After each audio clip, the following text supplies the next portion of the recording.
wabarakatuh. Yang terhormat Bapak Agus Dwi Santoso, Magister Pendidikan Islam, selaku dosen pengampu mata kuliah pembelajaran akidah akhlak, dan teman-teman yang berbahagia.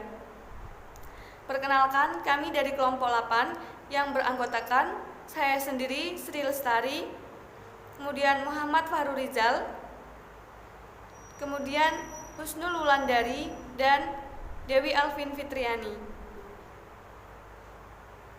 Di sini kami akan membahas materi terkait dengan pembelajaran akidah akhlak melalui online. Baik, langsung saja. Di sini saya akan membahas materi terkait dengan pengertian pembelajaran akidah akhlak. Pembelajaran merupakan proses transfer ilmu dua arah antara guru sebagai pemberi informasi dan siswa sebagai penerimanya. Jika proses pembelajaran ingin berhasil, maka harus ada kerjasama yang baik dari dua belah pihak, yakni guru dan murid. Begitu juga sebaliknya, proses pembelajaran akan gagal jika tidak ada kerjasama yang baik antara keduanya. Kegagalan yang dimaksud di sini adalah tidak tercapainya indikator keberhasilan dalam silabus atau RPP yang telah direncanakan. Jadi, belajar dan pembelajaran tidak dapat dipisahkan. Keduanya menjadi satu komponen yang saling melengkapi untuk mencapai tujuan pembelajaran. Dan hasil dari belajar tersebut dapat dijadikan modal dalam proses pembelajaran ke jenjang yang lebih tinggi. Adapun pengertian akhlak menurut istilah adalah urusan-urusan yang harus dibenarkan oleh hati dan diterima dengan rasa puas serta terhujam kuat dalam lubuk jiwa yang tidak dapat digoncangkan oleh badai syubhat atau keraguan-raguan. Akidah Islam merupakan keyakinan beragama yang harus sesuai dengan kaidah-kaidah Islam sebagaimana yang telah diwahyukan Allah dan diajarkan oleh Rasulullah Muhammad SAW tanpa ada keraguan dan kebimbangan.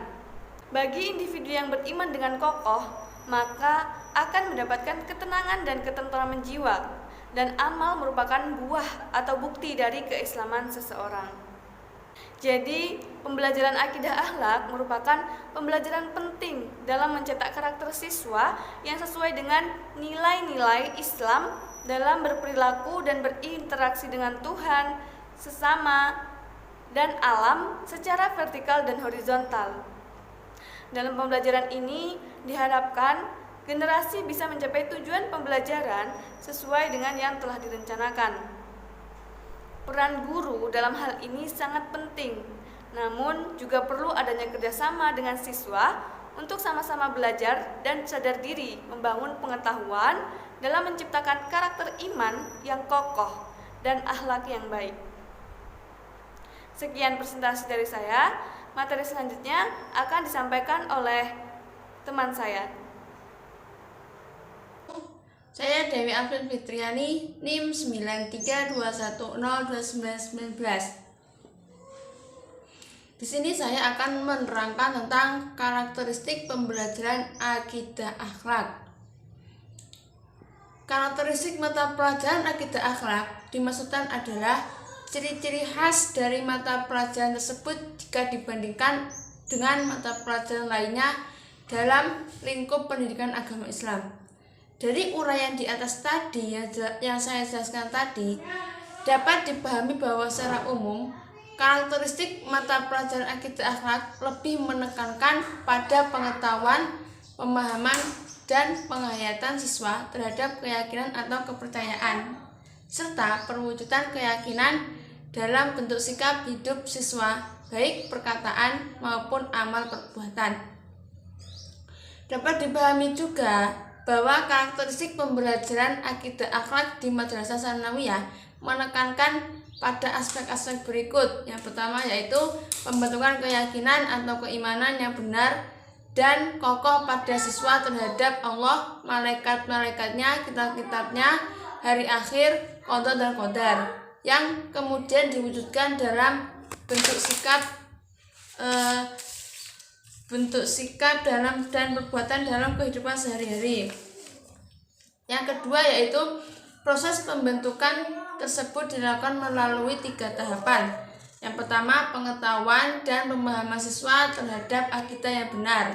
Yang kedua, tahapannya yaitu penghayatan siswa terhadap akidah yang benar. Dan yang ketiga, kemauan yang kuat dari siswa untuk membiasakan diri dalam mengamalkan akidah yang baik dan meninggalkan yang buruk.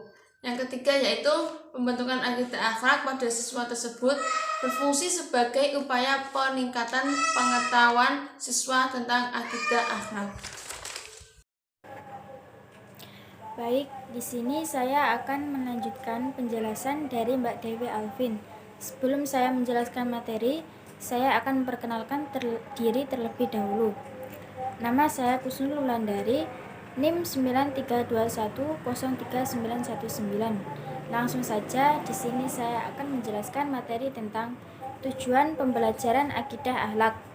Adapun tujuan pembelajaran akidah akhlak yang dikutip dari Peraturan Menteri Agama dan juga dalam Sistem Pendidikan Nasional, tujuan pembelajaran akidah akhlak itu ada 2. Yang pertama, menumbuh kembangkan akidah melalui pemberian, pemupukan, dan pengembangan pengetahuan, penghayatan, pengamalan, pembiasaan, serta pengalaman peserta didik tentang akidah akhlak, tentang akidah Islam, sehingga menjadi manusia muslim yang terus berkembang keimanan dan ketakwaannya kepada Allah Subhanahu wa Ta'ala. Yang kedua yaitu mewujudkan manusia Indonesia yang berakhlak mulia dan menghindari akhlak tercela dalam kehidupan sehari-hari, baik dalam kehidupan individu maupun kehidupan sosial, dan juga sebagai manifestasi dari ajaran dan nilai-nilai akidah Islam. Oke, yang selanjutnya saya akan menjelaskan model pembelajaran akidah akhlak secara online. Media pembelajaran online dapat diartikan sebagai media yang dilengkapi dengan alat pengontrol yang dapat dioperasikan oleh pengguna, sehingga pengguna dapat mengendalikan dan mengakses apa yang menjadi kebutuhan pengguna.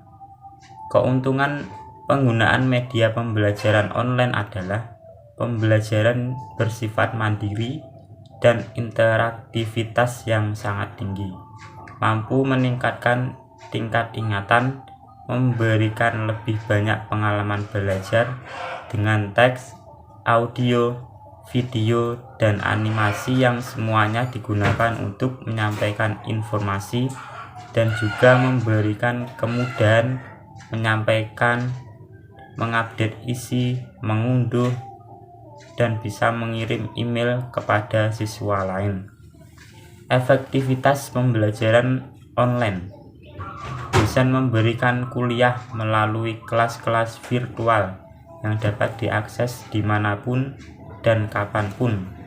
Dengan hal ini memudahkan mahasiswa karena adanya suatu kebebasan yang tidak selalu terikat dengan waktu dan tempat.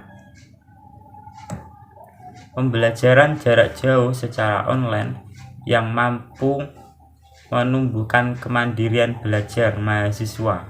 Belajar tanpa bimbingan langsung dari dosen membuat mahasiswa secara mandiri mencari informasi mengenai materi kuliah dan tugas-tugas yang diberikan kepada mereka.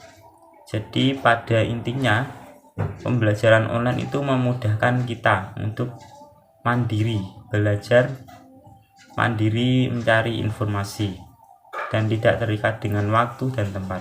Demikian apa yang bisa saya sampaikan. Kurang lebihnya mohon maaf. Wassalamualaikum warahmatullahi wabarakatuh.